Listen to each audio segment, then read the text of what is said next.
ભાવનગર રેન્જના આઈજીપી શ્રી ગૌતમ પરમાર સાહેબના માર્ગદર્શન હેઠળ આજે બોટાદ શહેર પોલીસની અંદર આગામી 7 જૂનના રોજ બકરીદનો જે તહેવાર છે એ નિમિત્તે બોટાદ શહેરના હિન્દુ તેમજ મુસ્લિમ આગેવાનોની એક શાંતિ સમિતિની બેઠક કરવામાં આવેલી છે।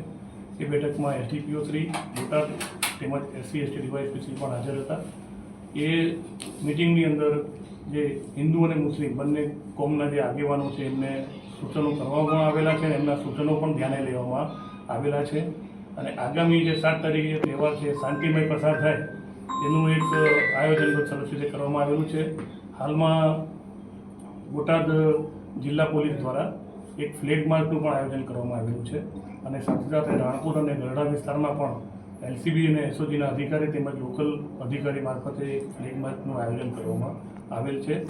આજે 5 જૂન વિશ્વ પર્યાવરણ દિવસ નિમિત્તે આજે હિન્દુ અને મુસ્લિમ કોમના આગેવાનોને સાથે રાખીને બોટાદ પોલીસ સ્ટેશનની અંદર વૃક્ષારોપણનું પણ કાર્યક્રમ કરવામાં આવેલું છે।